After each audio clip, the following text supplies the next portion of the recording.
Sean and Joe, another episode ready to go. They're gonna talk about the good and the trash and anything in between. Cherishing make-believe, get ready for Halloween. It's the horror show. I know you missed those guys. Tune in and find out what's on their list tonight. They butcher and dissect, take apart and mutilate. Listen to your two favorite brainiacs communicate. It's the horror show. Hello, everybody, and welcome to The Horror Show, the show that dissects, mutilates, dismembers, and butchers all of your favorite and not-so-favorite horror movies and other horror-related events. I'm Sean.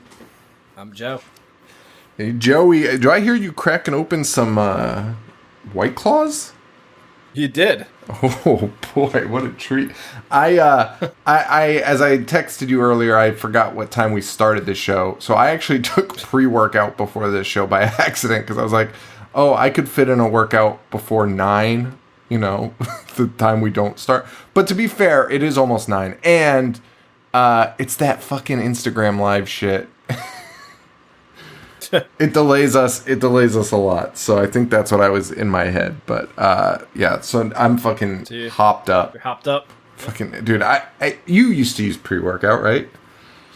I don't use pre-workout. I use smelling salts when I do like heavier lifting. Holy smokes. That scares me. Pre-workout also scared me though until recently, because I was like, dude, like I just need something to get me up and over, like the hump. And I've always been like against pre-workouts. And I took it, and it was the fucking best, dude. Like it brings you back to like your old metabolism as a youth.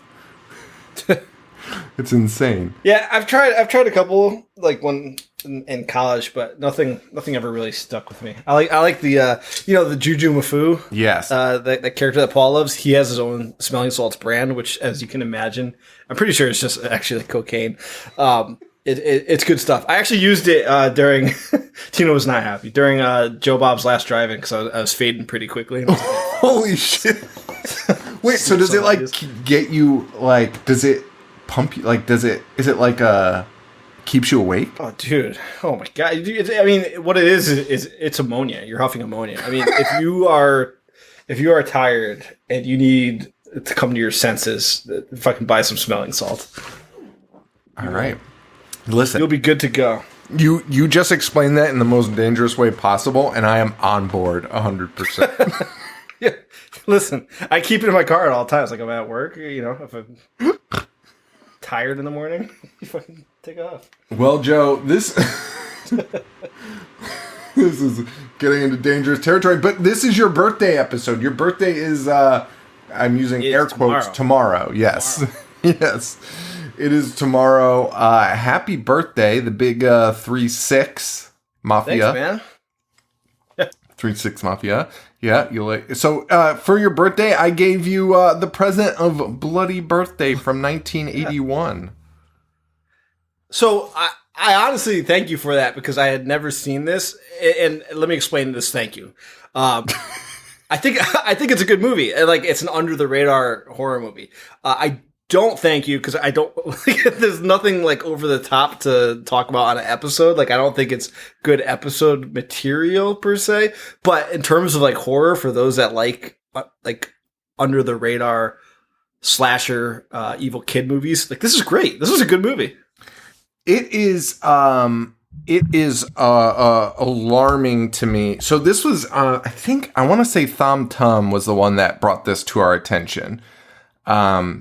So can I just interrupt you for one second? Because correct me if I'm wrong, because you brought up Thom Thumb. This was pitched to us by more than one person on like one of our Patreon lives or whatever. And people were like, this is going to blow your mind. Like, it's so over the top. Did I make that up? Weren't people praising it as being like ridiculous? Yeah.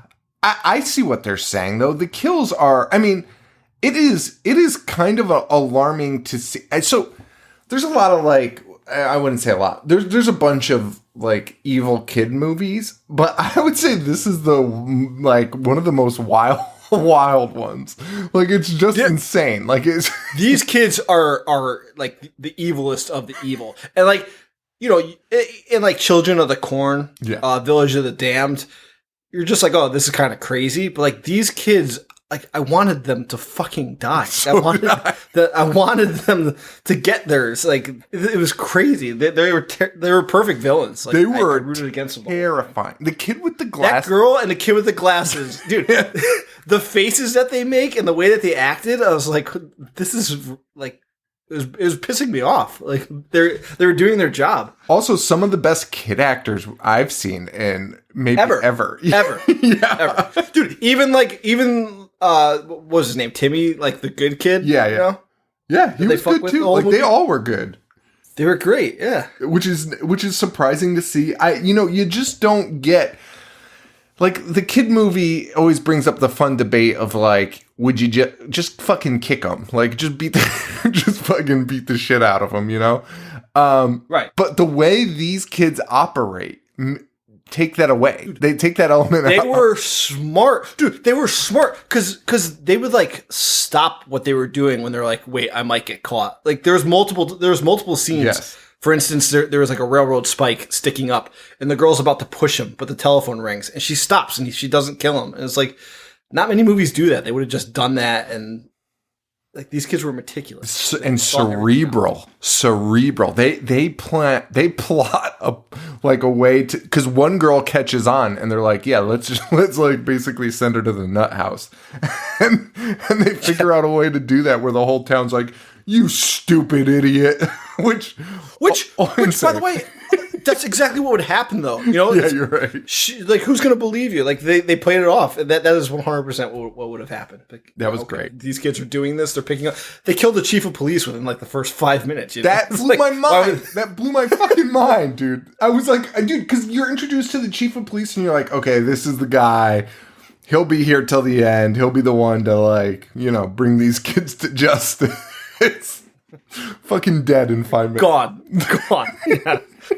Fucking murdered.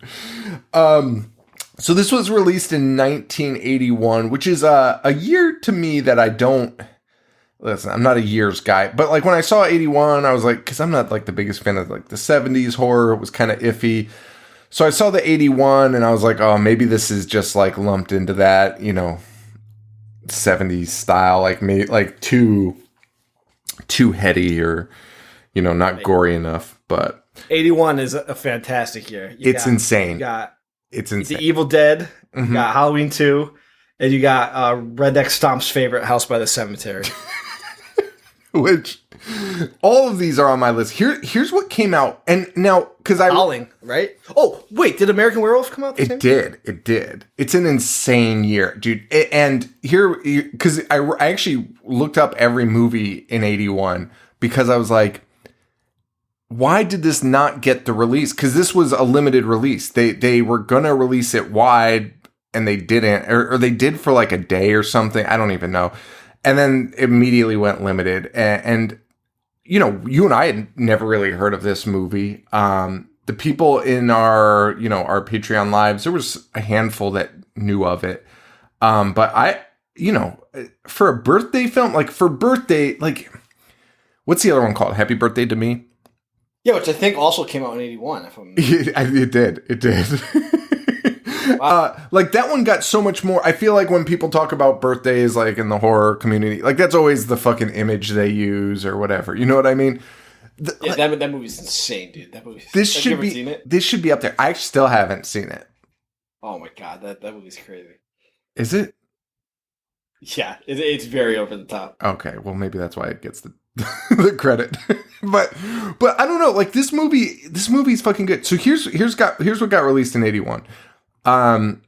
Absurd, American Werewolf in London, The Beyond, Fulci. Dude, Absurd's a fucking Joe D'Amato. Yeah, Absurd should not. Yeah, like this should have gotten whatever Absurd opened to. This should have been well above. There's no way. Are you telling me Absurd got a theatrical release? I don't think it did, but if it did, there's a major problem in Hollywood. Let's fucking take down Hollywood for this one. The Beyond, The Burning. Okay. Cannibal Ferox, which is Make Them Die Slowly.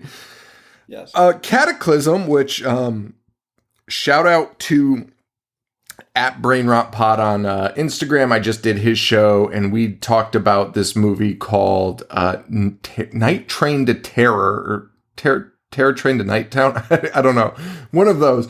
Cataclysm is it is an absurd movie, and it is a collection of 3 unfinished movies that they just somehow bought the rights to and crammed together to try and make an anthology. And Cataclysm is one of them. It's not good. My kind of film. Dude, it's insane. It's insane. Demonoid, Evil Dead, Evil Speak, one of your favorites, starring Mr. Man. Clint Howard. Clint. Fart Club hero. Final Exam. We're going to be dropping we did Final Exam for the show, right? Yeah, we did Final Exam for the show. I was about to say that movie sucked, right? I don't. Maybe, I don't know. Is that the one with the fake the fake school shooting? Yeah. That movie fucking sucked. That movie was terrible. No, but it had that sick song at the beginning. That was like Fall Break. No, that's the Mutilator. That's the Mutilator. No, that's Final Exam. Are you sure? Yes. Wait, maybe I'm not. Whatever, dude. They're all the same movie. They're not. The Mutilator is good. Yeah, I think you're right. Anyway, Friday the 13th, Part 2. Funhouse, Toby Hooper, Mr. Hooper. Halloween 2. Happy Birthday to Me, The House by the Cemetery, The Howling, Inseminoid, The Monster Club, which we were about to do and didn't. I forget why. Right. That was the end of the first run, right? Yeah, I think so. Yeah. My Bloody Valentine. Great. The Pit. Not great. Possession. It's complicated. You talk about that's the Sam Neill movie. Sam Neill, right? Dude, people, I gotta give it another chance. People love it. I know, like obsessed with it. Yeah, I say we both should. Dude, I couldn't get into it. It did nothing for me. It was fucking weird. Yeah, the Prowler. Dude, he fucks a blob. Prowler's great. Is that true in The Possession? Yeah, dude. There's like a disgusting amorphous blob in the room that she ends up banging and then has like a miscarriage out of her eyes. Oh my God. I'm looking to see if Joe D'Amato's name is on there, but I don't see it. It's not.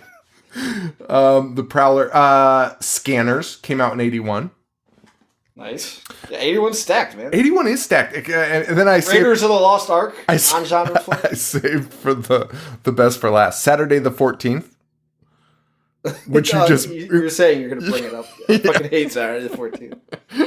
And I was about to be like, oh, we should watch that for the show. What?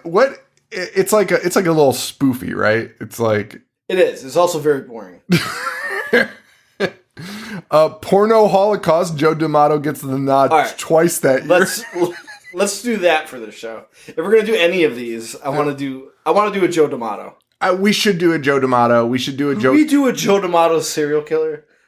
Joe, I wasn't even thinking about it. I was thinking about a Joe D'Amato month. I'm all on board for Joe D'Amato. Joe D'Amato. I don't know how to pronounce it. We'll figure it out for the show. But what is the hypothesis we're going to prove with this one? So yeah, we like to give a... Is he dumb? Hypothesis. Is he dumb?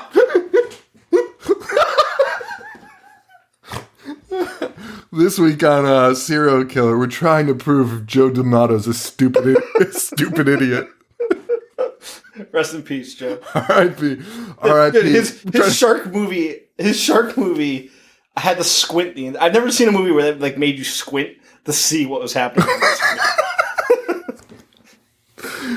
Dude, some of his movies are good, like Boyo Omega, whatever the fuck, however you pronounce it. Like that movie's awesome. So Anthropophagus. So what? I guess let me look into what his timeline is and what movies came out when, and figure out what the fuck happened to this guy. Because now that you say that, I'm pretty sure he has 150 movies. So we might have to pick. It would have to do a. It would have to. Dude, I love, I'm on his Wikipedia right now, and he has the Caribbean phase listed under his biography. Oh my god. Later works at wow. This is nuts, man. Fucking wild. Maybe we just do Joe D'Amato month and just do like 4 films. Joe, he has so many fucking movies. Wait, what the fuck? Why? Worked as other. One of them has to be Porno Holocaust. This is absolutely outrageous. By the way, Porno Holocaust I watched, and it's not very good, of course. Which I know I'm saying. Oh, you've seen it? Yeah. Is it? Is there a lot of porn? Because that's the thing with them. Like they would call out stuff, and they're like, "No, this is very misleading." There's no. It's like not porn. It just sucks. It's just fucking stupid. Like there's nudity and shit, but it's not like there's some disgusting scenes. There's like a, if I remember correctly, there's like a fucking oral rape scene in it, which like just like fucking alarming, and it's just fucking weird. Great.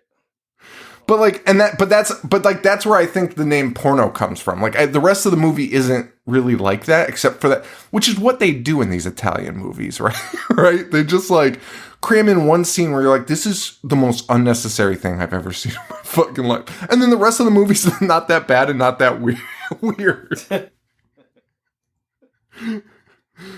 I'd have to rewatch it. The monster's phallus is fake. Okay. Cool.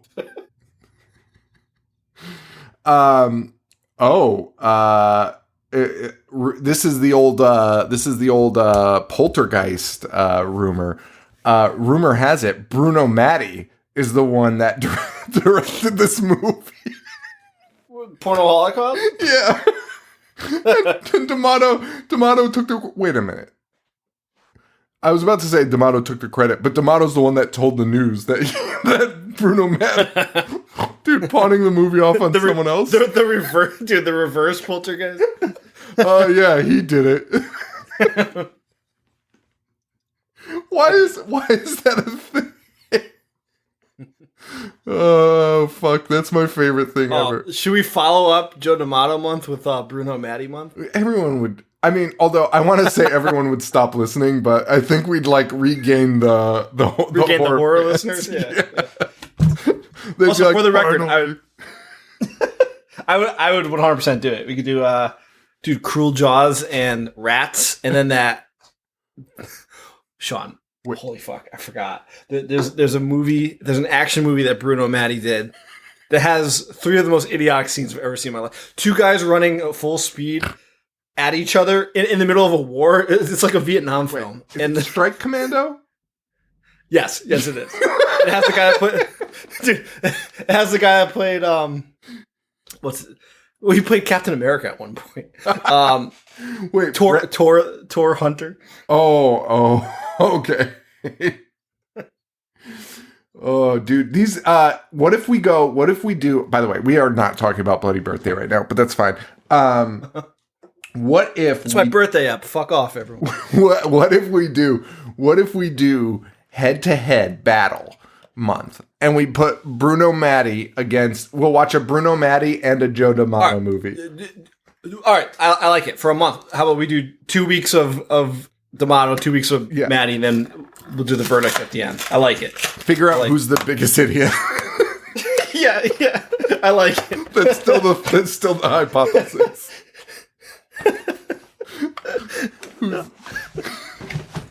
That's actually perfect. Who's more stupid enough filmmaker? Oh my god! Really win back the horror fans. Yeah, that's what I was just about to say. The Beast. Oh, finally, they'll just see like the name of the movie on there and be like, "Oh, thank God!" And then find out we're the just horror trying to goes back to the roots. Just trying to figure out who sucks more. Which dead guy sucks more? Oh my god! I can't wait. Let's do that from. Can we do it from May? Yeah, for sure. I have. I'm starting to actually plan out our episodes a little better, so everyone, don't worry about it. I started putting it in the calendar. Although this summer I've got a big plan. I've got a big summer camp plan, a theme for summer camp. Is it summer camp movies? I mean, way to spoil it. No. It's just like the feeling, the vibe of like summer. You know what I mean? Like woods is allowed. You know, like okay, things like that. You know, just leave me alone. And speaking of upcoming movies, next week we're doing Super Mario Double Dragon. Well, we're doing Super Mario, and what are we doing? Wait, we have 3 video game movies that we're doing. We're doing House of the Dead, Super Mario Brothers, and Double Dragon. One of those is for the live show, and I can't remember what we decided. I'm glad we're doing this live on the show. So how about that bloody birthday, buddy? Yeah. I think we already started giving our synopsis of it, right? No, we actually hadn't done fucking shit. No, that's not true. I'm pretty sure we covered like all our thoughts on it. Well, sure, I guess. Listen, here's the synopsis. Wait, first of all, would you recommend people watch Bloody Birthday? Yes, 1,000%. I really would. It's insane. It's insane that this doesn't get the credit it deserves. I feel like this should be up there. When we talk about kids, crazy children, this should be top of the list, top of the heap. The synopsis I loved. It made me laugh so hard because they don't go into these details in the movie, which made me laugh. In 1970, 3 children are born at the height of the total eclipse. That we get the idea of. Due to the sun and moon blocking Saturn, which controls emotion, they have become heartless killers 10 years later and are able to escape detection because of their youthful and innocent facades. A boy and his teenage sister become endangered, and when they stumble onto the bloody truth. That's the synopsis. The eclipse and the Saturn angle, honestly, the most unnecessary thing I've ever heard of. 'Cause it didn't need to, like, you could have just been like, these kids are fucking assholes, right? And it still works. Completely unnecessary. And I like that, like, 3/4 of the way through the movie, I feel like the director realized that, like, oh fuck, this is supposed to be because of an eclipse, and they would just throw like random scenes of one of the girls reading an astrology book, and just like reminding us as the viewer that those things exist. Yeah, I know, and that happened, and also maybe they left a lot on the cutting room floor because this movie is at a beautiful 85 minutes. Gimme. Perfect, right? Perfect. Dude, a movie like this should not be over an hour and a half, and I appreciate them for cutting out all of that Saturn bullshit, which they really don't talk about. They just show this girl kind of looking into astrology. There's no real, like, overarching, like, I've figured it out. You know what I mean? It's just, she's kind of just doing astrology. Is there? Yeah, I don't think that's a scene, right? Yeah, it's completely left, like, unwrapped, the astrology angle of it. Like, nobody at any point is like, well, these kids were all born on, like, eclipse. Like, you know what I mean? It ends with them, spoiler alert, being arrested, and nobody finds the root cause of it. So. Which, by the way, this should have ended with all the kids born at that time. Like, okay, remember They Live? The end of They Live, where it's like, oh my God, there's babies in Seattle being born with teeth. And you're like, oh shit, it's spread, and now we're set up for number 2. This should have had a sequel, and it's like... Are you talking about It's Alive? It's Alive. What did I say? They Live? They Live. Oh, sorry. Yeah, It's Alive. My bad. That'll get... Oh boy, people are going to be mad about that. And It's Alive. Yeah. It ends with them being like, oh my God, babies are going crazy. Like in Seattle. Like playing on the news. That's the shit that should have happened at the end of this. It should have been like, on the news, like multiple murders reported around the country, but made by children, like something like that. And all these kids, like all the kids born on that day are just fucking evil. Right. Why would it just be these 3 kids? Right. Exactly. Other than that, I dug it, man. I was shocked at how good this was. Shocking. absolutely shocking. And I guess the gore level is a little low. Because they are like kind of practically killing people. They're thought out murders. So they don't leave a mess, is what I'm trying to say. These kids are fucking smart. Meadowvale, California, June 9th, 1970. We see a doctor who's coming in, and he's the one that kind of spells out that these babies are coming during the eclipse, because we just get a montage of labor noises over a time lapse of an eclipse happening. Just like push, as like the moon is slowly fucking, it's like watching paint dry. I'm going to be honest with you. This opening scene, it's so long, and it's just the moon like slowly covering the sun. And yeah. And then that ends, and it just says, well, I almost read this. It says June 1st, 1980. So we're 9 years and 357 days later. So close to being 10 years old, which I thought was going to be the, I felt like it was going to be, like all of a sudden they hit 10 and it's like, bonk, like they go nuts. But that is not the case. That would make sense. They're doing it weeks before their birth. They're doing it. Yeah, it's ridiculous. It's insane. But it's fine. It's fine. I'm fine with it. They're fucking nuts. These kids are nuts. We see some teenagers. They're about to make some love. The guy is, first of all, okay, what this guy does would ruin the moment for anyone. No one's getting laid with this guy's move, which is he starts making it. I would compare it to the Armageddon scene with the animal crackers, except instead of Ben Affleck like being like no, like moving an animal cracker along her, he's making ambulance noises and he's going like woo woo woo while he's about to finger her.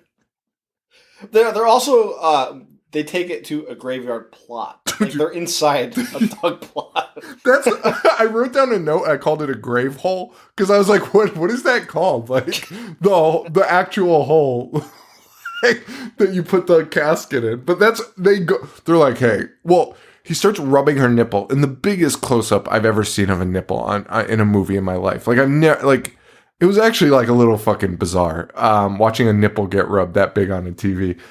And then they're like, hey, we need some privacy. So they go into a fucking hole for a grave fucking hole. Idiotic. You can't even get out of a grave hole. You can't, right? It's 6 feet deep, right? You need a ladder. It's fucking insane. And for some reason, I don't know why this popped into my head just now. They're kissing, and I just want to ask: has anybody ever used the term Frenching more than our buddy Buzz? No. He loves talking about Frenching. Using that word. I'm not saying talking about. Calling him Frenching. Calling you Frenching as a 35-year-old man. He claimed he was going to give Frenching lessons to a group of men, but like not Frenching them, but like I don't know. I don't know what to say about that. Frenching lessons. Wait, when was that? Oh, dude, that was like an ongoing bit of his for like years. I can't even tell. Like when I used to hang out with him, that was still an ongoing bit that he would give Frenching lessons. His proudest thing. Which I mean, I'm not gonna get into it, but I wouldn't take Frenching lessons from the guy. I don't know. I don't know if he's the most experienced Frencher in the world. Let's just leave it at that. Also, like, you know, the grand scheme of everything that you should be doing, like, the least important thing to be skilled at. You know what I mean? Like, at 35, it's just like, what? I'll get over the kissing problem. Or most people can, at this age, kiss fine. We're looking for partners to marry at this point. Like, let's... Give some cunnilingus lessons. That's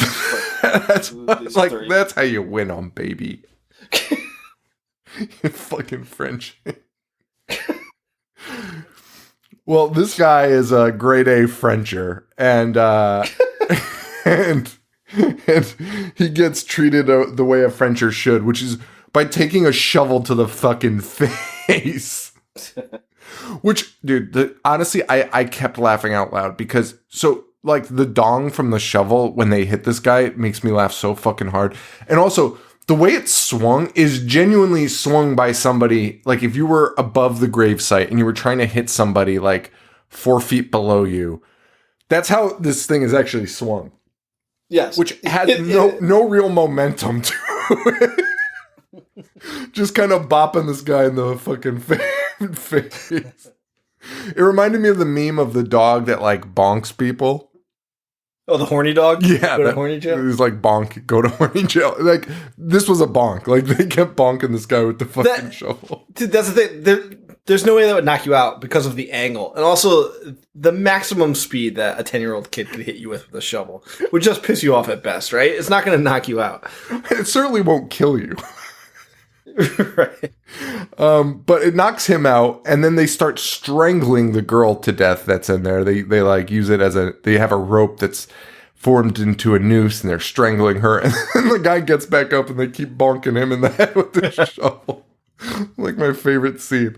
And that's it. We cut from there. We cut to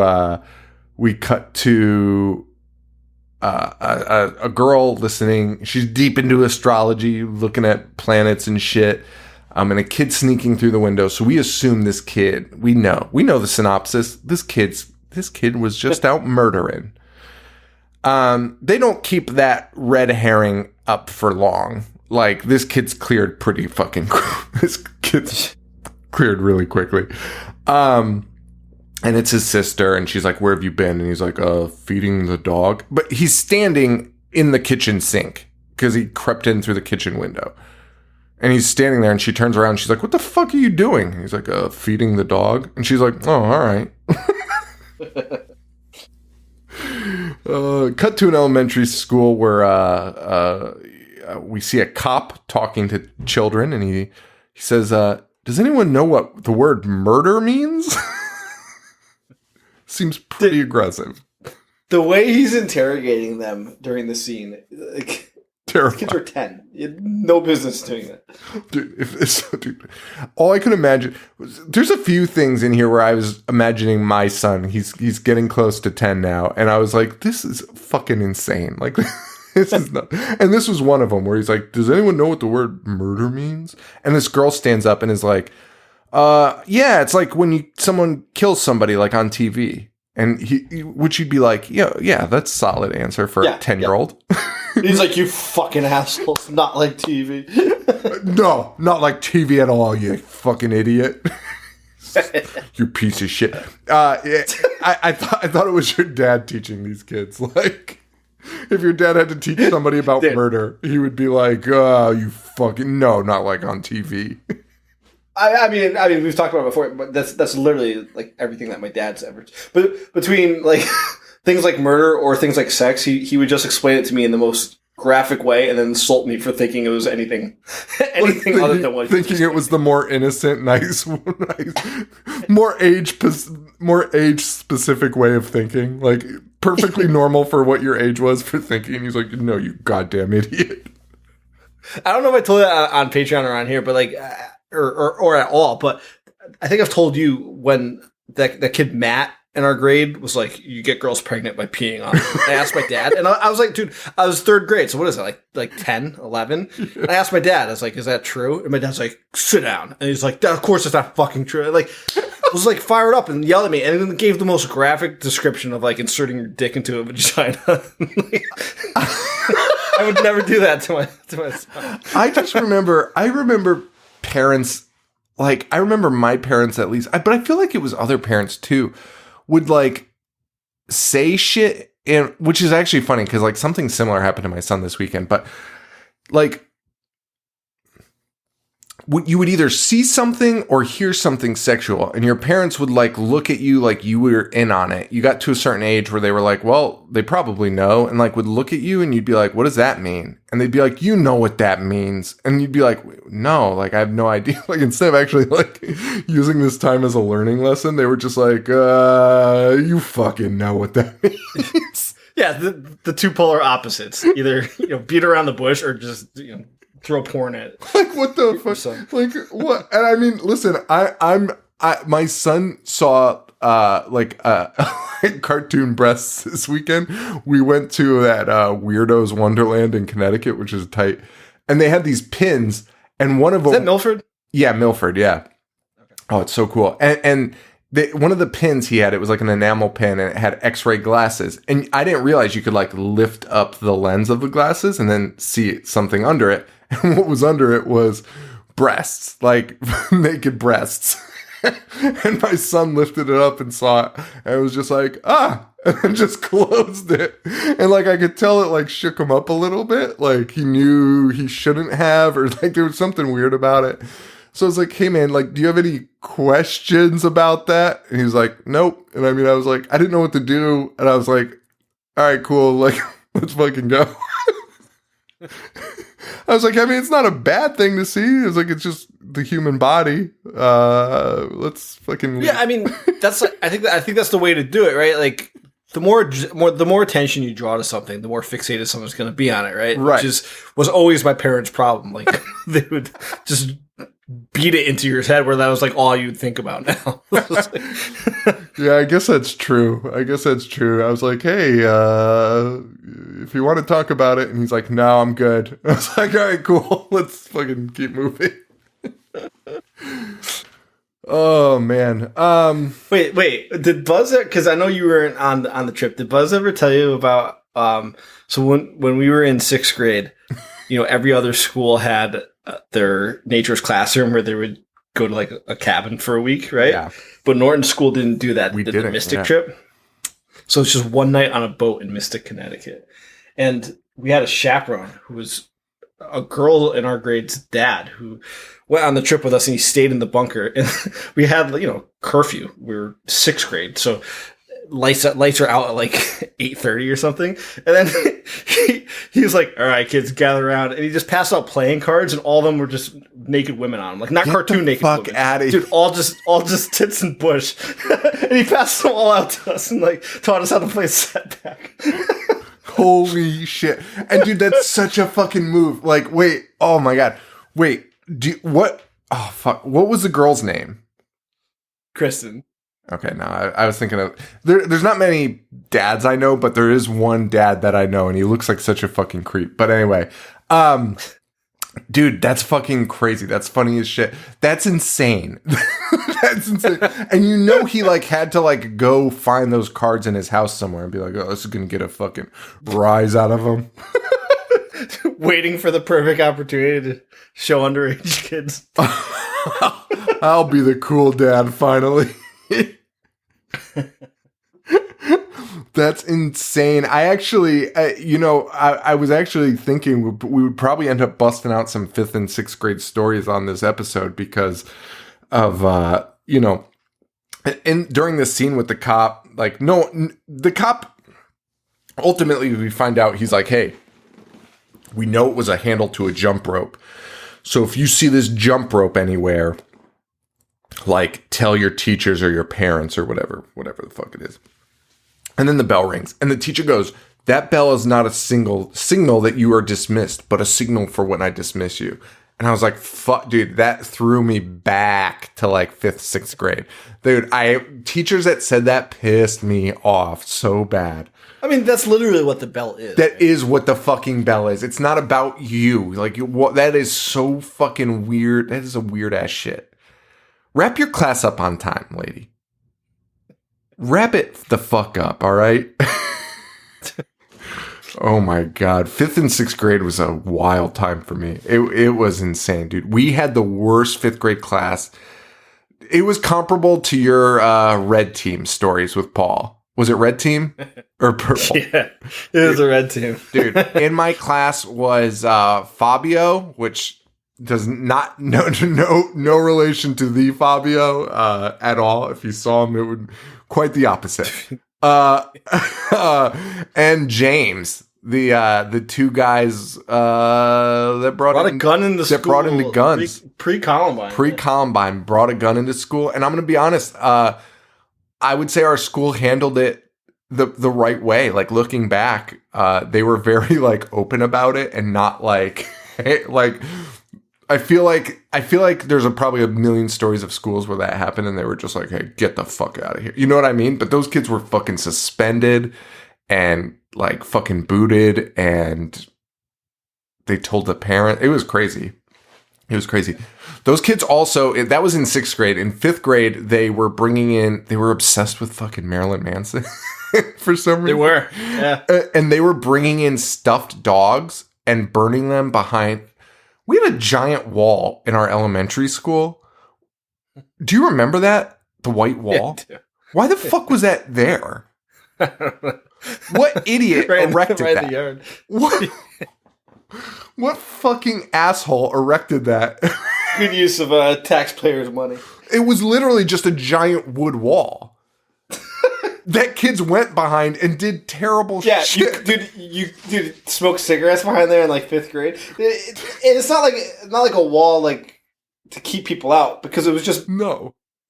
Like it would take you no time to walk around it, right? And it didn't have like it didn't go to like the edge of the property. It was just in the middle for like a couple of feet. It was like a 15-foot wide wall that went up like 20 feet. It was honestly insane. It was honestly one of the most insane things of all time. It was I forgot about that. And you go out for recess and they would just be like, make sure you don't go behind the wall. And you're like, oh, okay. And everyone would go behind the wall. There was always a fucking gang of like, dude, it was honestly perfect for fitting like 15 to 20 children behind the wall. It was insane. It was honestly fucking nuts. And also, the fucking lunch aides, like the people that monitored us on the playground, were not even close to the wall, ever. They always stood at the top of the fucking hill. They would sit by where the basketball court was, which was at the top of the hill, and they would just blow a whistle and scream down at you. The furthest possible point from the wall was where they stood.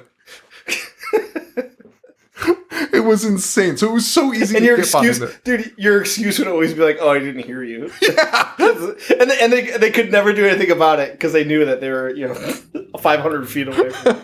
And there was, dude, honestly, knowing what I know now, back then, I had fear of them, but like they literally were not going to come down there. There was no way they were going to come down there unless something. Dude, they burned, where my story was going, they burned a stuffed dog to, replicate a Marilyn Manson concert, which he never did that.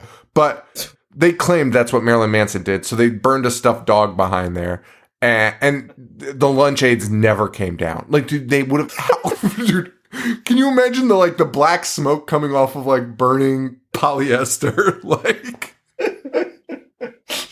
Dude, Miss Kaharski, what the fuck is she gonna do?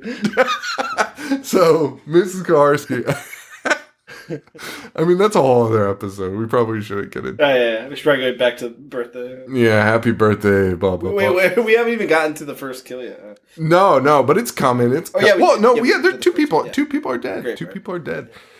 And immediately they tell us who the killers are because three fucking weirdos approach the teacher at the end of class, a girl and two boys, and they're like, "Can we celebrate our birthdays?" And the teacher's like, "Absolutely fucking not." So later, when they kill this woman, which is obvious, that's going to happen because they do not look pleased. She had it coming. Dude, that was another thing that I liked about this is, honestly, there wasn't a lot of random killings. It was just all people that pissed these three kids off, and they would write them down in the book and be like, "She's next." Right, and you know what? In kids, that's kind of in the Killer Kid movies, that's a common thread of oh yeah, this one, but they never follow through with it. It's always the one person that ends up surviving the movie is the one that pisses them off. But I loved this because they just kept finding people that pissed them off, and they were like, "Oh, that piece of shit," and then you would just fucking find them and kill them. Dude, I loved when they were about to kill that kid later on in the movie. because he threw a rock at their house, which is a fucking insane move. By the way. I thought he would. If we could just jump to that scene real quick. He's already in the know of them. So is his sister. No, this is a different kid. Wait, the one where they're gonna kill him, but the hose is moving. Yeah, that's not Timmy. No, that's just a random kid that showed up. And wait, okay. All right, never mind then.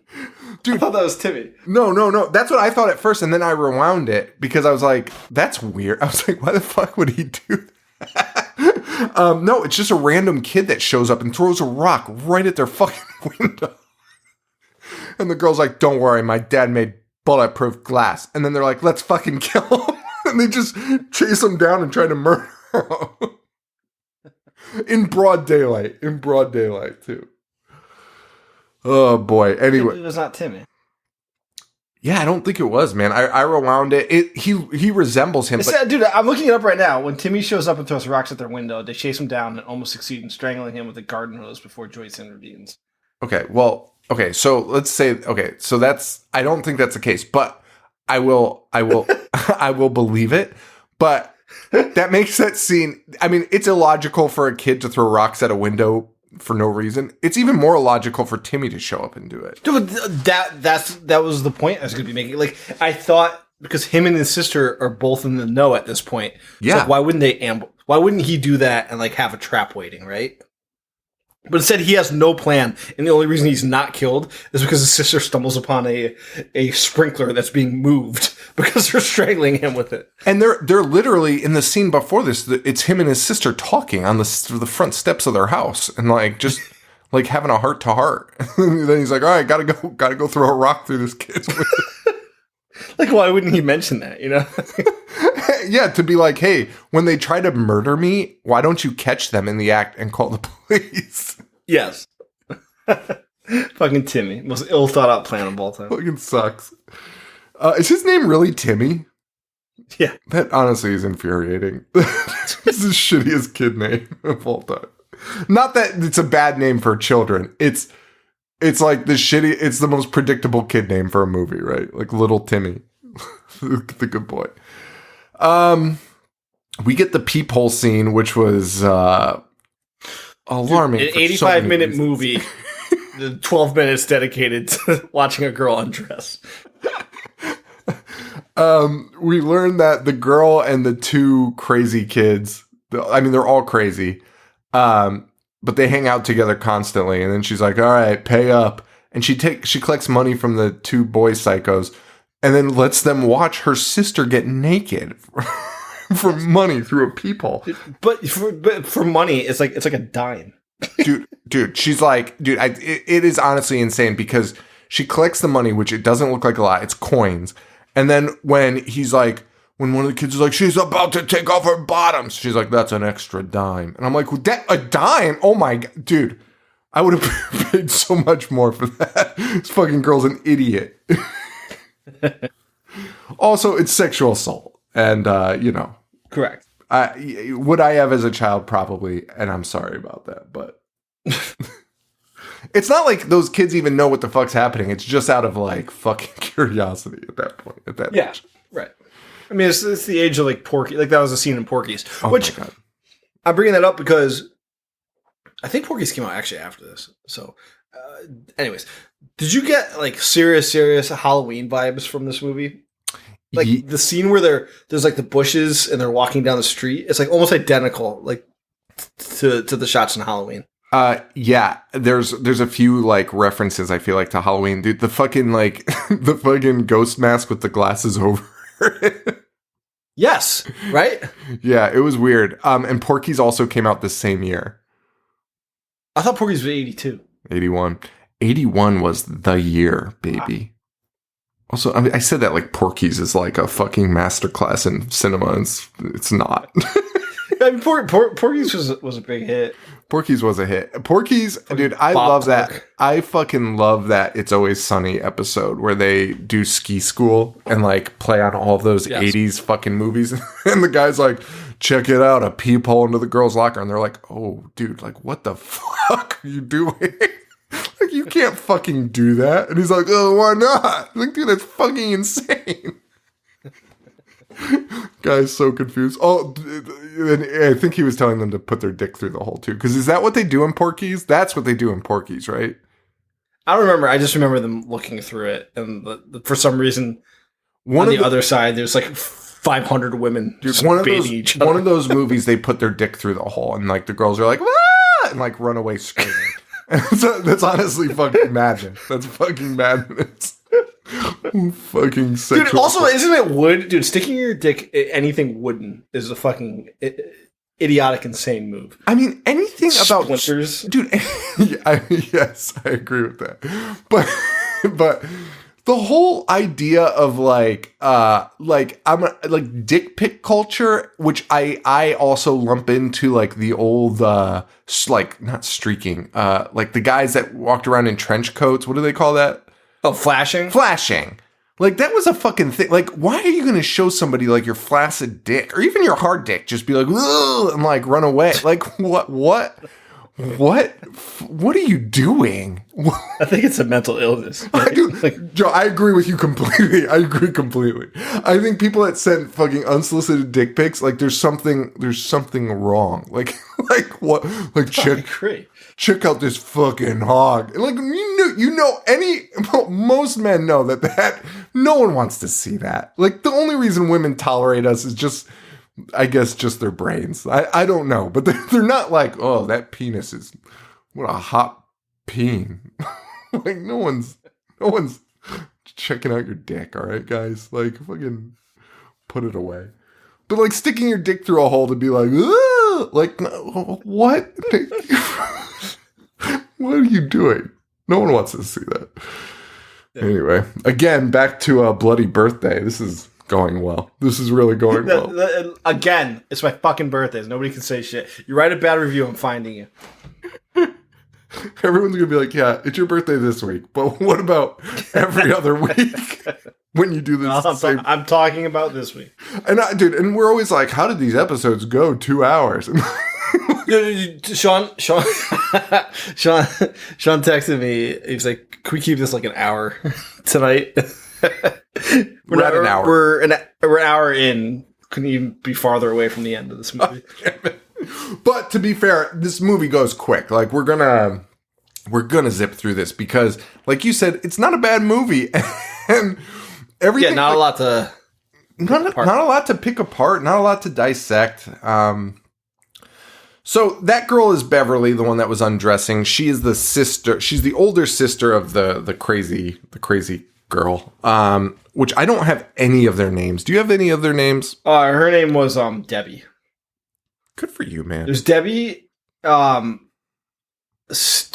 Steven's the blonde-haired one because he looks just like Paul when Paul was young. Dude, have you seen that picture of Paul giving the middle finger when he was young? Yes. Dude, he looks just like this fucking kid. It's unbelievable. Yeah, Debbie, Steven, and Curtis, right? Curtis, the glasses one. Yeah.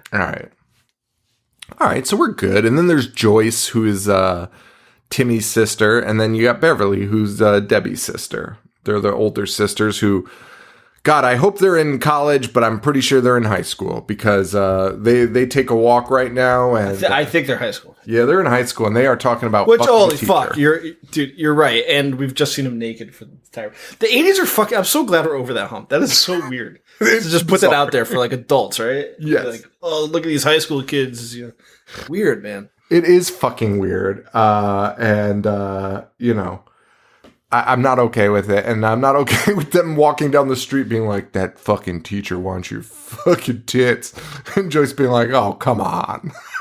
And I was like, God, I hope they're in fucking college. I mean, not that that's much better, a teacher preying on a student, but like, we also learned that Little Debbie's, which I just realized Little Little Debbie's dad is the sheriff. Yes. So that throws a great little twist into it. You know, we now know that she's, without them saying, we know Debbie's involved. So knowing that her dad is the sheriff, it's like, oh, where is this going to go? That's kind of cool. And the sheriff goes home. to his wife and kids, and he sees his daughter outside, and she's holding the fucking jump rope that was the murder weapon. And he's like, where did the missing end of it? Yeah, he's like, where did you? Yeah, and one of the handles is missing because he had the handle. He's like, where did you get these? And then the movie pops the fuck off. Well, keep in mind, she calls him outside because Yes. they strategically placed a skateboard in hopes that he steps on it and slips and falls to his death. Which, I mean, that's a lot to bank on. That's a lot. It is a lot to bank on. It is a lot to bank on. I'll be honest though. I was like, that would be easy to avoid. And then I was like, dude, I slip and fall so often. Like, I probably somehow would have tripped on that. Like, even if I saw it and tried to avoid it, I would have killed myself. I was like, good move, Debbie. Solid. But he doesn't. He steps right over. He does. He's more coordinated than I am. Yeah, he steps right over it. He steps down. He like gets on his knee to like, you know, like the father-daughter get on a knee being like, what is this? Where did you get this? And fucking Curtis, man. Or no, the other one. Steven, yeah. Steven brains him with a fucking bat. Fuck it. And they starts wailing on him. And she just watches. And they hide the body. Well, I'm sorry, they don't hide the body. I thought they were hiding the body. But they pose it to make it look like he still slipped on the skateboard. Yes. Which is, again, they're very meticulous. It's something that they do often. Like, they stage these murders so it won't be pinned on them. It is Which I like maniacal. about this movie. It's maniacal and crazy. And really, that's the one thing, right? Like, where you watch these kids kill an adult and then, like, somebody walks in and is like, hey, what's going on here? And it's like, it's clear the kids killed that fucking person. But in this, they've always kind of got, like, a little bit of a setup done where they're like, this is tight. Like, no, because, like, you're not going to immediately go to a kid anyway and be like, they killed this guy, especially the girl's dad. But, you know, like, just propping it up just to make it look good was like, whoa. And to use, like, hitting him in the head with a bat, knowing that it's going to be like a head trauma, right? Yeah. Yeah, that's a great point because I feel like some more inept movies would have them like stab him, right? But then prop him like he fell, and be like, "Whoa, whoa, that's weird." He's bleeding out of his heart. That's alarming. Yeah, no, this was pretty well done. The producer of this movie, though, too, I'm pretty sure he went on to like major things. Like no one else really. It was directed by Ed Hunt, who doesn't have a. Did Tina recognize one of the kids as somebody from? Come on. Like, She's Got to Have It. Or there's some ridiculous movie. That's insane. This guy went on to produce Dumb and Dumber. Okay. And then became the director of production at HBO. Good for him.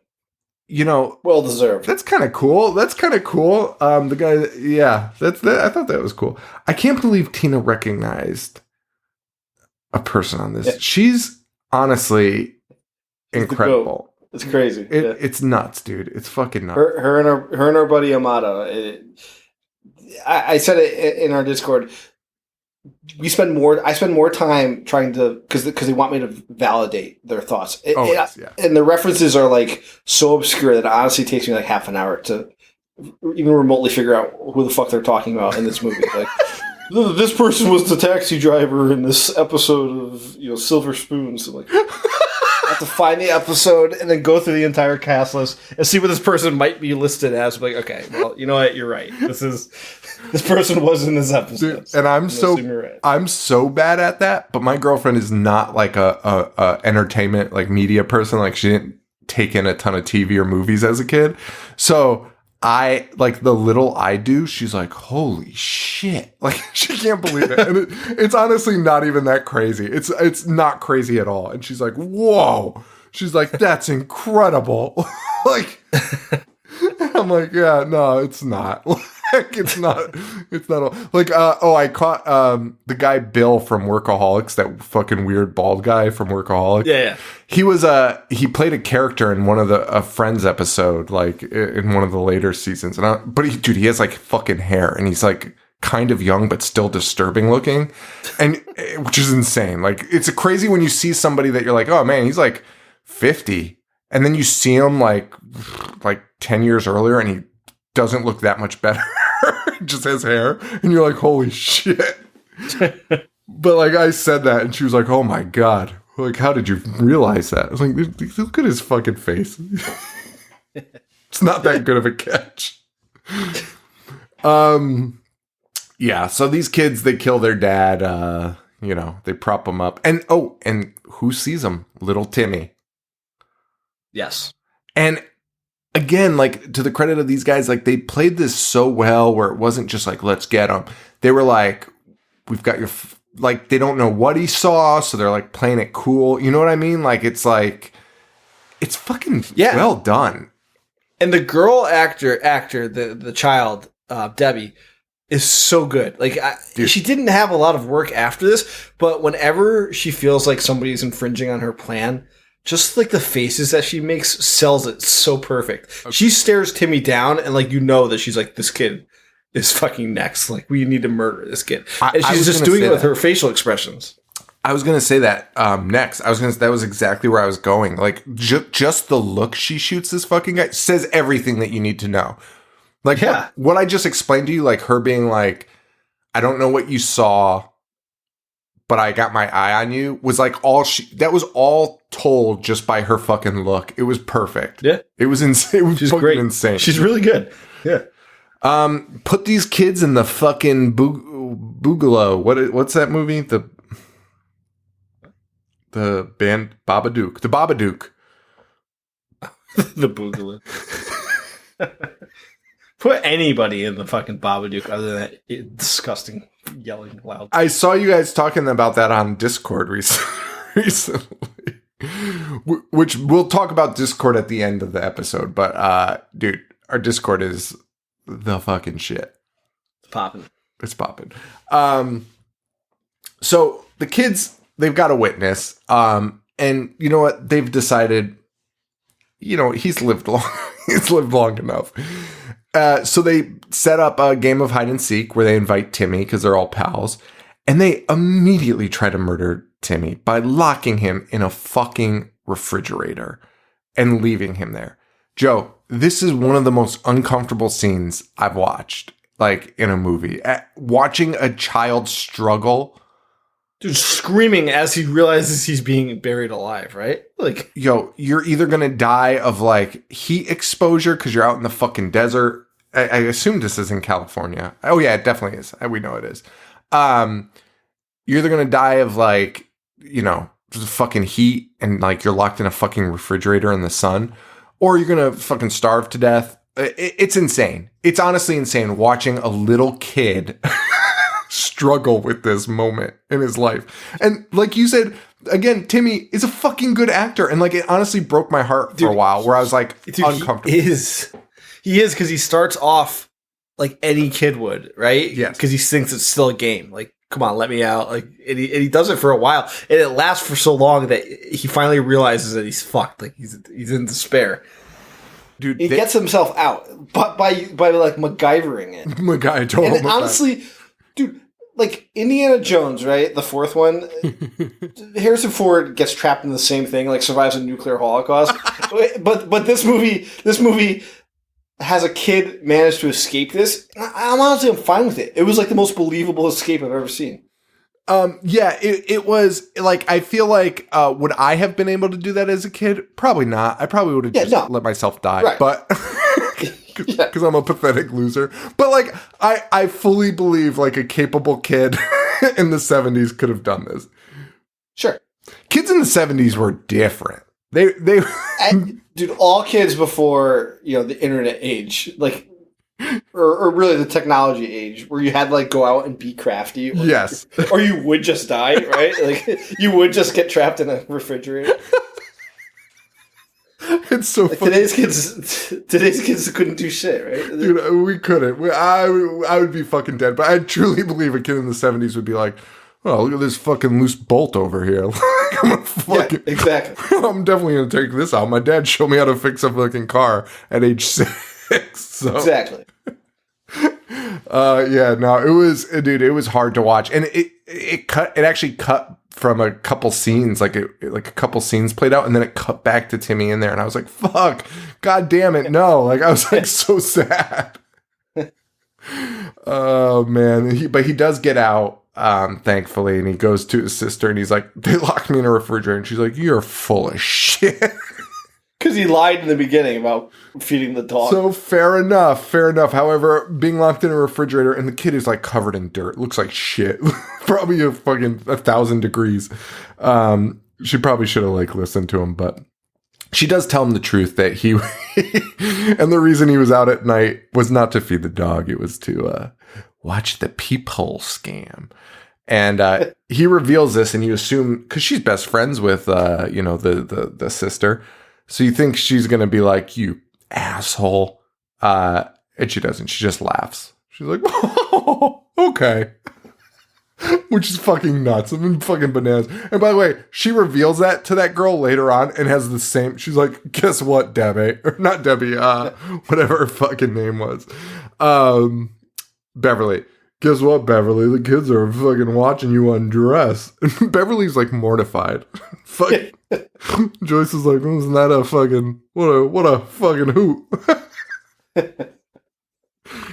Oh man. Do you know what I also loved is that Timmy, like the next scene, shows up, and again, great acting by Curtis. Who doesn't say a word. You can just see by his face, like he's terrified that Timmy has escaped. And Timmy kicks the shit out of him. Just fucking pummels him. Dude, I loved it. Dude, Curtis is... He has the most fucking punchable face. I wanted to kill Curtis so fucking bad. Kick his ass. Dude, oh my God. The fucking finale of this movie, I want to say... I'll save it. But anyway... I wanted to beat the fucking shit out. I would have literally strangled him to death. I really would have. I would have strangled a fucking 10-year-old to death. I absolutely would have in that situation. There's no.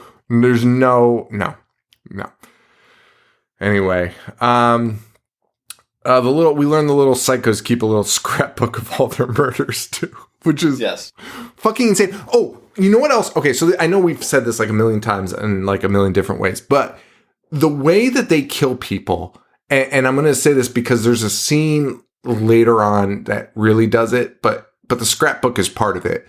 These kids kill like serial killers. Yeah. They have plans. They are like proud. They have like mementos. They are like proud of the work that they do. And it's wild. It is wild. Yeah. There's a later scene where Curtis is behaving. I watched that Golden State Killer documentary. I forget what it's called. He'll Be Gone in the Dark or whatever. I'll Be Gone in the Dark. Curtis is behaving exactly like that fucking murderer. And that is terrifying to watch. Like, it's insane. So they keep a little scrapbook, and then they show up to school and straight up shoot their fucking teacher in the fucking chest while she's fucking like washing a mug in the room. She's like, what are you doing here? And he just fucking... Dude, the way he holds a gun to... it's fucking... They're good. They're fucking good. Yeah. They're also about to shoot Joyce, because Joyce comes into the break room. But they've already cleared the body. Joyce comes in. They're about to shoot her, but... They are so good at being cleaners. Dude, they are the best cleaners. They clean up so... When Joyce dies, or was it Joyce or Beverly? Beverly dies. Yeah, Beverly. They clean that. They clean up their mess so quickly. Dude, they are in and out. They are efficient. They clean. I love that the kid even tried to use like a rag as like a muzzle on the gun, which would not work, but it's fine. It's fine. I appreciate the effort for a child. Yeah, right. It's the thought that counts, right? Who else would think about that? Yeah, but they don't shoot Joyce. Joyce, I forget what happens. Something happens where they kind of like get away. They can't be there.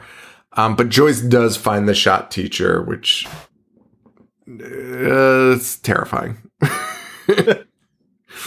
Anyway, back at home, she goes home that day. Cop drops her off. There's a note on the car that says, come to the junkyard. But it's signed by Timmy. Yep. So she goes to the junkyard to look for Timmy, which, dude, that's shady as fuck. And then that's where fucking Curtis is dressed up as a fucking ghost, driving a car and tries to run her over. Dude, dressed as a ghost. But also, can I just say, that car chase is actually fucking good. I agree. Dude. I agree. Everyone needs to watch this movie. I agree. Dude, so, like, usually they're like, even in a movie that's, like, decent, when you have to, like, have multiple kills, right? Like a killer on the loose, like a slasher, there's always going to be one where you're like, that's fucking insanity. Like, it's ridiculous. Or, not that it's insane, but that it just wouldn't work, or it doesn't look good. There's something stupid. Like, I thought as soon as I saw the kid in the car, I was like, this is fucking idiotic. Like, this is fucking dumb as fuck. It is such a good scene of her being chased by this car. I fucking loved it. And for them to have the wherewithal to dress as a ghost so they wouldn't be identified. Dude, so fucking good. And ultimately, she kind of like, I forget what happens, but she sort of sidesteps the car, right? Yeah. And the car falls down and the kid gets away. And the cops come and she's like, oh, it was a kid dressed as a ghost. And they're like, all right, lady. Like, basically. But yeah, that's that scene. So they couldn't get Joyce. So the next scene is this is the serial killer scene, right?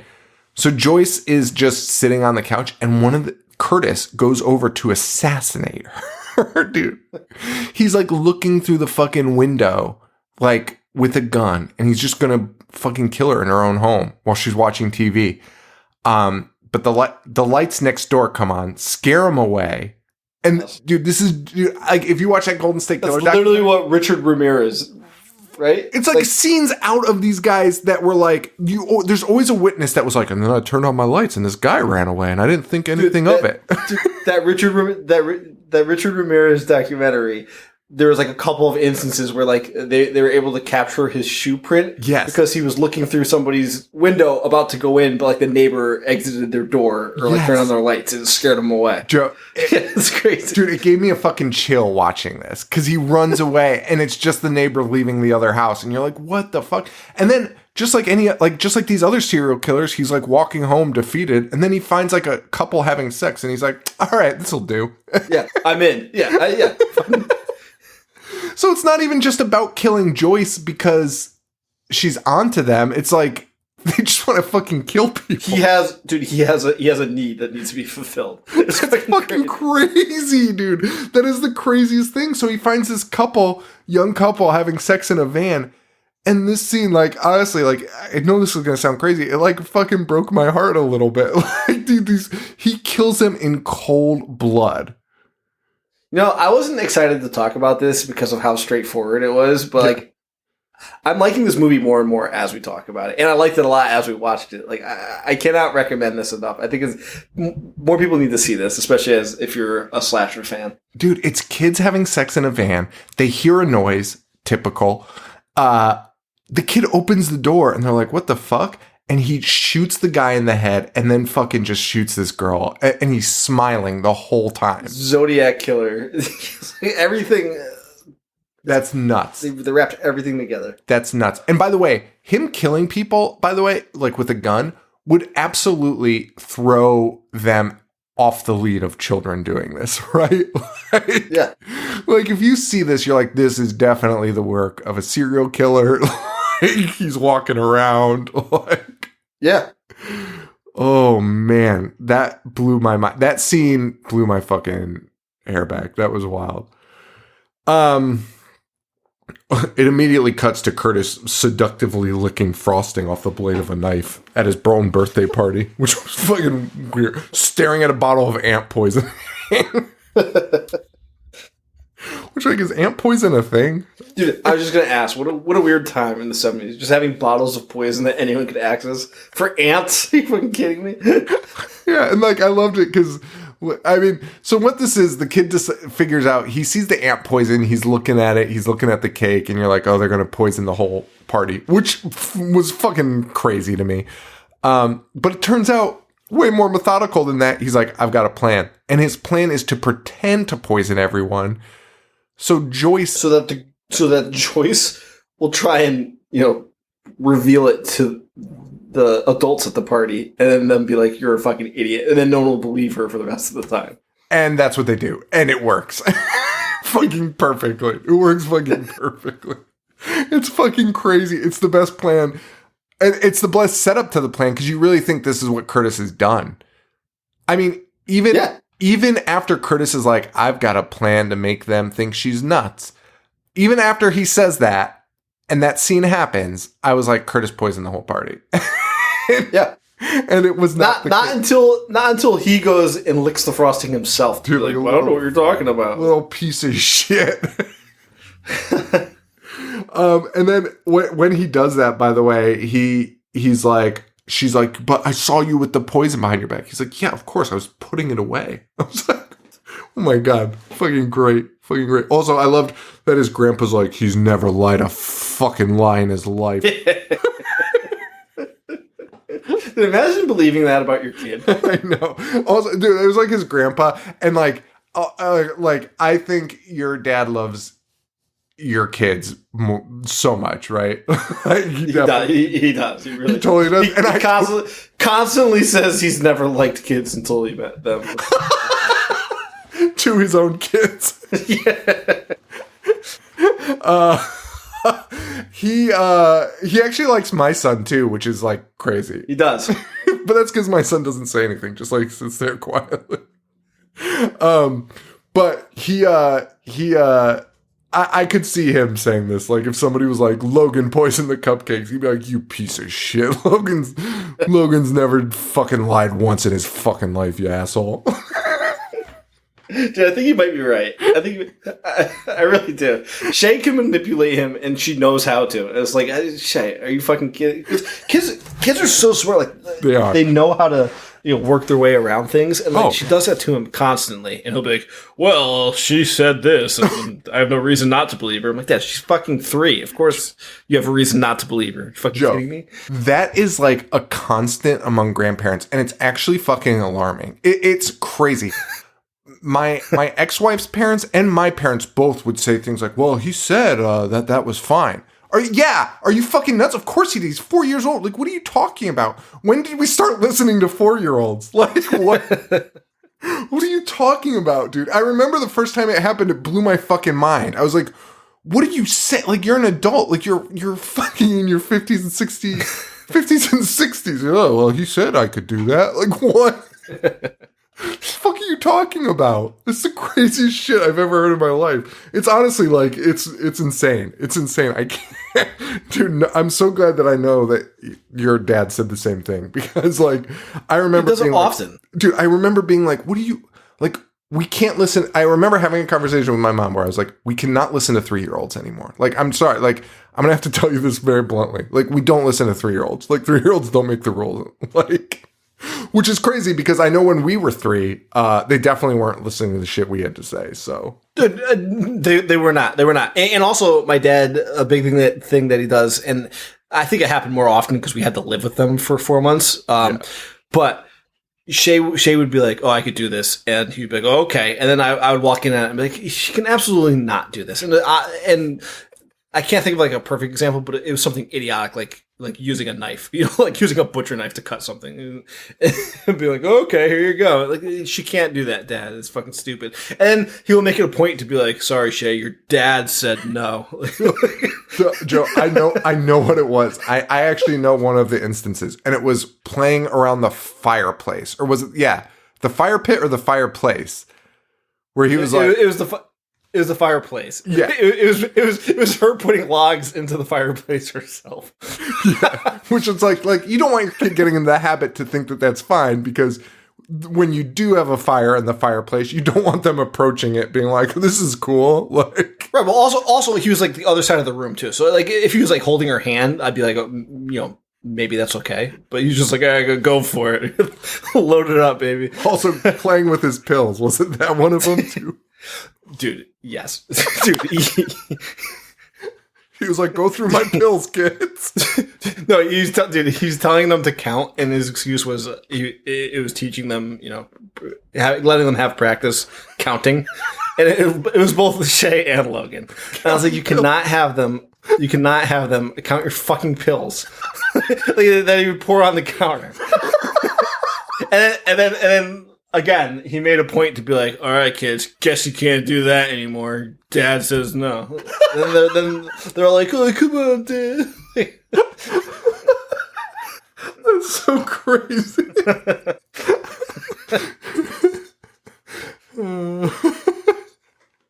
And then, like, I don't want to keep going into it, but then those stories fucking crack me up because you told him no, and then I remember, like, the next day you're like, Sean, he's fucking doing it again, but this time it's with his vitamins, and he's like, what are vitamins? No, dude, yes, dude, that's exactly what it was. You can't put in vitamins anymore. Also, dude, this is 100% true. Logan can open proof bottles. I don't know how he does it, but he can pop open anything, Tylenol, anything. And after that time where I told my dad he couldn't do it anymore, Logan went downstairs and he found like Tina, like he went through like Tina's thing and like just popped open all the pills and was like, Grandpa's vitamins. I'm like, no, fuck, don't touch them. You gotta lock everything up. Oh my God. Holy shit. Oh my God. Oh, and I remember your dad was so mad that you were like, no, not vitamin. He's like, what? He was. I honestly want to, Tina's in the other room. I want to call her in here because she's experienced all this first class. And like when we go downstairs, she'd be like, I don't mean to, because Tina's never said a bad thing about anyone in her entire life. And she's like, I don't like want to upset you, but like, why does your dad think this is okay? I don't fucking know. She's like, why would he put pills on the table? It's like freeform and have both kids manhandled.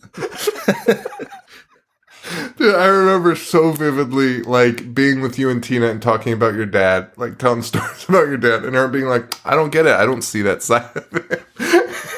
And even after you gotta ask her now. You gotta ask her. Even after next time you see her in person. Even after she's seen it in person now, she's still, like, kind enough to be like, hey, I think this might be a little alarming. Oh, my God. Oh, shit. Well, back to the kids. We're almost done here. We're getting through this. There's a bunch of like I'm not even gonna bring it up, but there was like a couple like down moments where it's just like talking about like college and shit that just really like made no sense because this movie is so high paced. Yeah, that like these moments that are pretty normal for a movie, just like talking about college and like their future and stuff. Like they're fine, but like in this movie, it's so fast paced and literally just murder after murder. It was just like, oh, what do you? I don't give a fuck. Bring back the kids, baby. Which they do very quickly. We go to little Debbie's house, and her sister finds her murder scrapbook while looking for her stolen nail polish.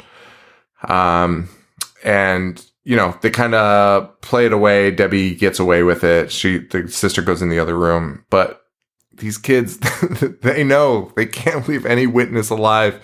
So Debbie goes to the peephole with a fucking bow and arrow and shoots an arrow into her eyeball at point blank range. Because she kind of like lures her over there. She lures Beverly to the peephole and then just shoots her in the fucking eyeball with a fucking arrow.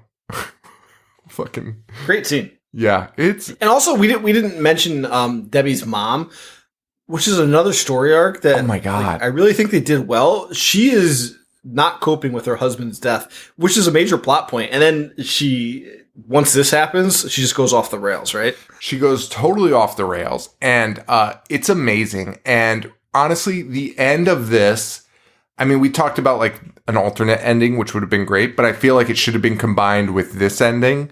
And kind of like, dude, they could have done like so much with this. I feel like this is like a franchise that just got overlooked. I mean, they wouldn't have been good, but they would have been fun as fuck. They would have been fun as fuck. Also, if you're gonna remake something, this is it, guys.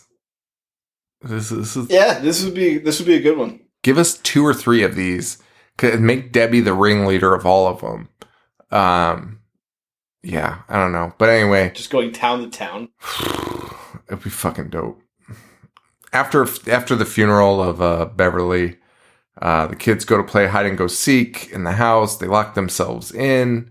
And that's when Timmy throws the rocks at the window. They chase him down. They try to strangle him, but Joyce stops it. And clearly at this point, Joyce has got to fucking go because Joyce is on their case constantly. Yeah. But the one kid that like Joyce doesn't think of is Debbie. Joyce has the 2 boys pinned, right? Like she definitely knows Curtis is up to something because of the frosting. Steven looks like Paul, so of course she's got him on the fucking list. But Debbie kind of flies under everyone's radar, and she is kind of a little bit of the mastermind behind it all. It seems like She is. Yeah, which is pretty cool. So Debbie comes over and is like, "Hey, my mom needs you to babysit us." And Joyce is like, "Yeah, sure." And I think she even is like, "You and Timmy can babysit us." And Joyce is like, "Yeah, definitely." So Debbie goes over there and they've rigged the security system, right? Which again, they explained, because normally in like a kid movie, you'd be like, why would a kid know how to do that? But they show Curtis's grandfather, Curtis is skilled with electrical circuits and stuff. They explain this. Dude, they explain that, and it's like not unbelievable. And I love that most of the kids, except Steven, because he's Paul, have skills. Like, Steven's just a guy that throws logs at other kids' heads.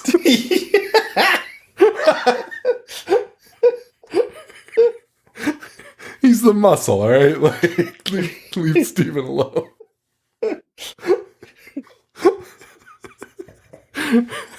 Funny. But they all have like a little bit of like a little niche, right? Like Curtis is the electronics, Debbie's the mastermind, but they're all psychos. So they rigged the security alarm to like not be able to unlock the doors.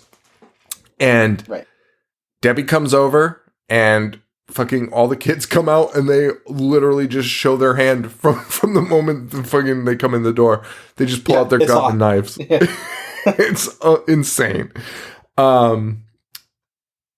And we get a firefight. Curtis is just unloading bullets. And props again to this movie. Maybe the only movie in like cinematic history where they're actually like, "Oh, I'm out of bullets. I gotta reload" at the proper amount of bullets used.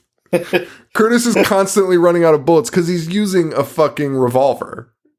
Right. So he's constantly low. Rapid firing. Yeah, dude, fucking firing at will. It's insane.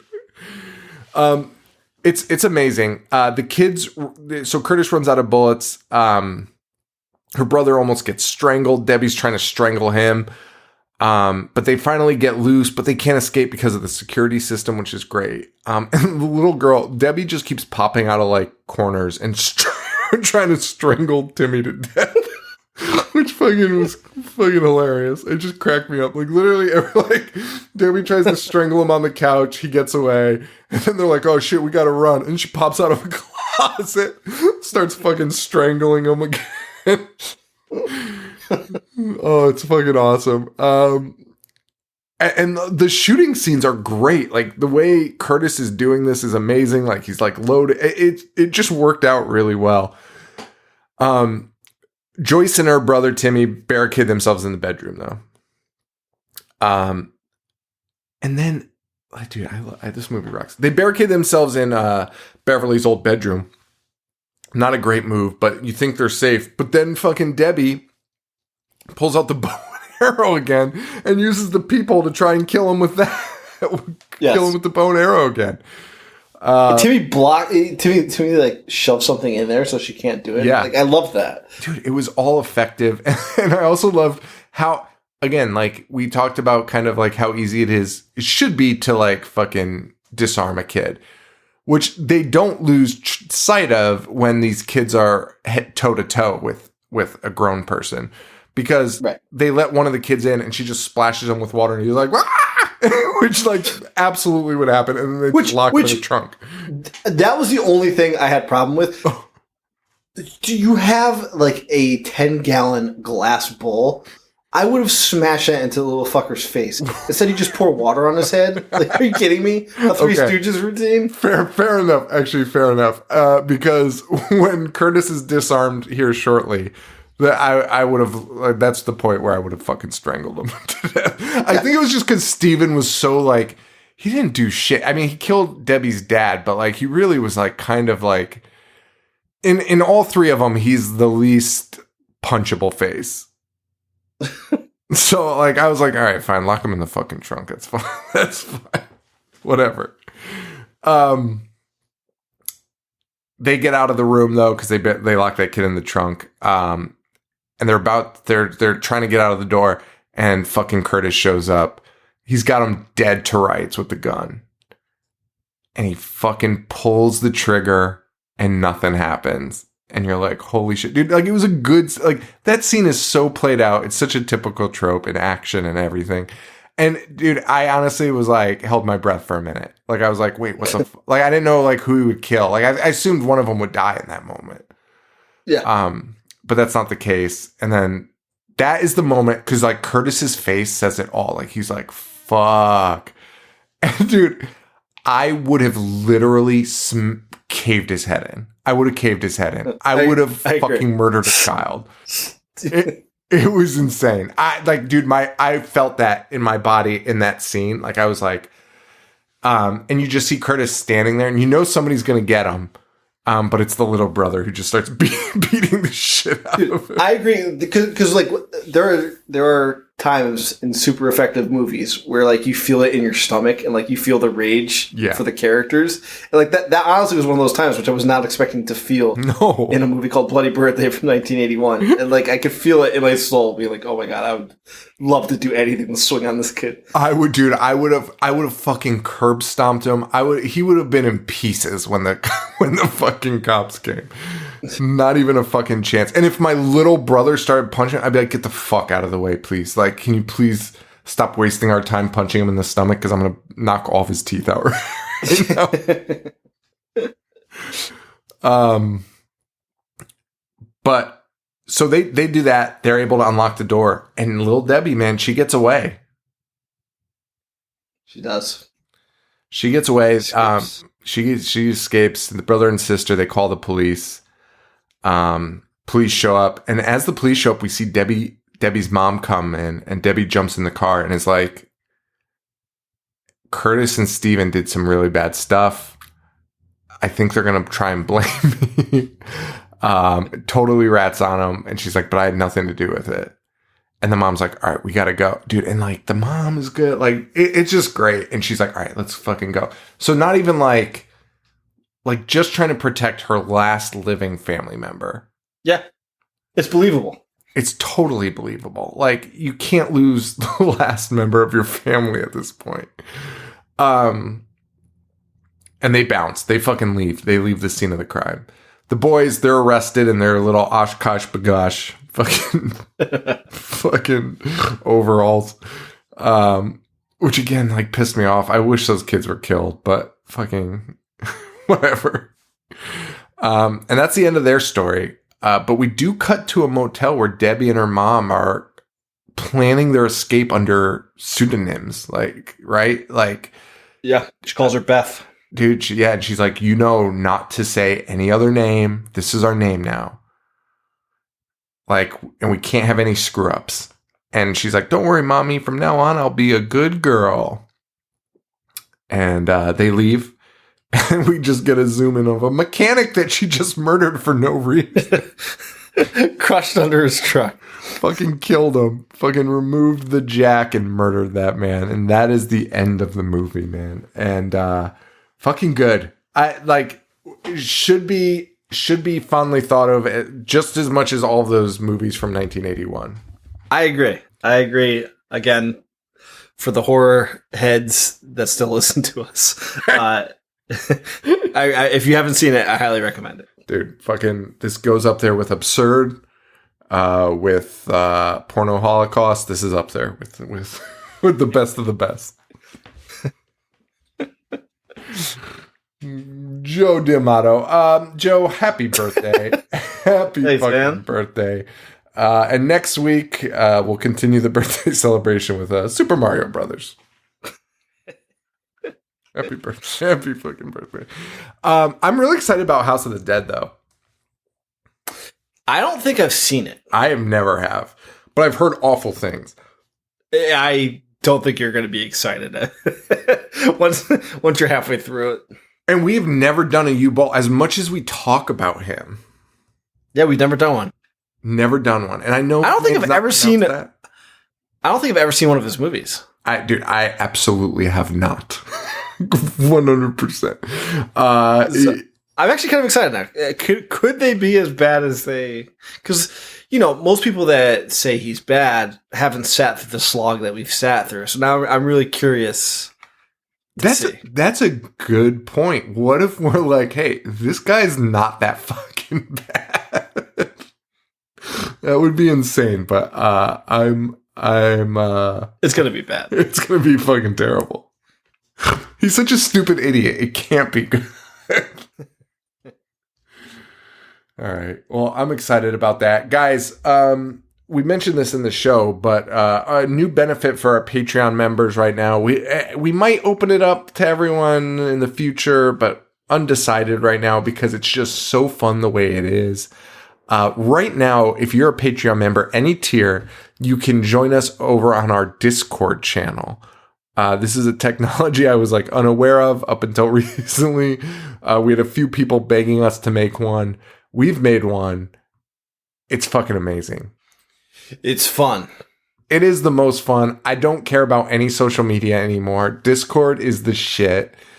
Great community of fans. Funny you say that. I've been less active on Instagram since the Discord opened, just because it's so convenient. Everything that I would post on Instagram, you just put on there, and everybody's always on at any time. Especially Dave from England. And I mean, that's what Instagram's for, right? But for some reason, Instagram makes you feel like you're sharing it with everyone. But we know the people that are going to respond are the people in our Patreon. So it's why not just fucking share it over there? I don't know. It's just, it's super fun. We're interacting with all of our fans, all of our Patreon members. You guys basically have a direct line with us. It's insane. It's a little bit crazy, really, if you think about it. We've already done 2 when we first started, we would do live tweets, right? We would watch a movie and tweet. This is the same thing. We did that with the Joe Bob Briggs last drive-in, and then we did it with the Jake Paul boxing pay-per-view last night. And honestly, that was one of the most fun things I've ever done. Dude, that was nuts. Who would think? And that's the shit that we've kind of wanted to branch out and do, right? But it's what platform do you use for that? And we were able, or you were able to actually, I don't know if I should say it out loud. Yeah, it fucks listen. You're actually able to stream it on there, right? Yeah. So people that wanted to watch it were watching it with us. It was insane. It was crazy. So we were all watching along. It was chaos. Everyone had been drinking. I've never seen anything like it, but I think it's going to add a ton of depth to us. I was so glad, dude, because it was just me and Dave watching it at first. Yes. And you were like, this sounds terrible. I'm going to put it on. And then we were able to stream it for everyone. And it was just it was awesome. It was fucking crazy. And it really, it was nuts. People were like, I don't watch fights, but this is insanity. And it's really cool. The amount of stuff we're going to be able to do with that, with watch alongs, and it's just going to be really cool. And that you can do it kind of impromptu.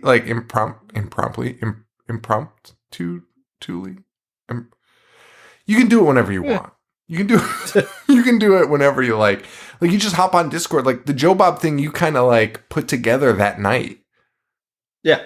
You were like, hey, let's watch Joe Bob and talk about it. And everyone was down and everyone did it with you. And I was like, fuck, that's sick. And the Jake Paul thing happened naturally too. You guys were just happened to be watching it. And And then everyone started watching it. So a lot of cool stuff. And I know tonight we were going to do the Chainsaw Awards with Shudder. So there's just like a lot of opportunity for us to like live streams, and I'm super pumped. It's really sick. And again, great fun, community. Really welcoming. Yes. Everybody's great on there. Dude, I haven't seen a single person get into an argument except for you and me with Devin.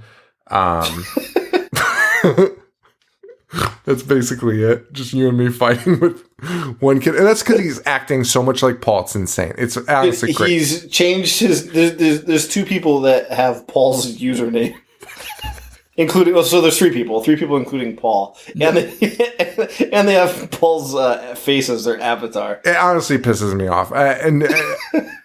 Honestly, it started just with Devin naming himself exactly Paul's avatar name, which is Bujaga, as you know, out there. And then I said that pissed me off. So then two other people changed their name also to Bujaga, which of course infuriated me. So that's fun. But no, it is super fun. We've got like emotes and stuff. Like people, I just love the community over there. They're just super cool. Definitely, it's definitely. I know we're saying it because it's our Patreon, but I really believe it. Like it's a great perk. I wish we were doing it all along. Well, you know what was crazy, and I told Joe this because, like, I wish we were doing it all along also, but I told Joe this when it happened. We opened the Discord for Patreon with a few technical hiccups, but we did it, and then we announced it, and immediately we saw Patreon users jump, and I was like, Joe, people like, what is this thing? Because like me and Joe hadn't even hopped into it like fully yet. Yeah. Like we had just kind of opened it up and I announced it, and then like we got a bunch of Patreon members joined specifically just to use this perk. And I was like, what the fuck? Why are people paying just for Discord? And now I get it. It's fun as fuck. Like it is a blast. It is a blast. And Joe, you even said like that is something you would pay for. Like for like it is. There's like I'm super frugal, and like there's not much that would like make me be like I have to jump on this. But if I knew that I could interact with not only people like other fans, but like the people who create the content, I would hop all over like that, old hip hop heads and shit. Like that would be sick. Yeah. That would be sick. So yeah, it's a blast. So if you want to do that, patreon.com/IHateHorror. And we're probably gonna hop on there after this. So because it's just insanity. Patreon.com/IHateHorror. We are at Monster Mania Con in May, but my understanding is tickets have sold out. Nice. So hopefully you got a ticket. We'll be out there. Come say hi. If you haven't, keep your eyes open. I imagine they'll probably open something up later on. But I think they're just trying to be safe with the killingest hanging around and all that. Yeah. We got a live show next weekend. 424. So join us for that. Tickets will be on sale at ihatehorror.com if you're not a Patreon member. Instagram.com/ihatehorror. Joe, where can they find you? Instagram, Boog-1985. Perfect, buddy. All right. So we'll see you guys next week for we'll see with something. I don't want to say which. I don't want to say which at this point. All right, everyone. Thank you so much. I appreciate all the support. And for Joe, this is Sean. Stay weird. Thank you. Adios. I dissect. Movies all fucking day. I wanna play. I'm gonna watch what I'm not supposed to watch.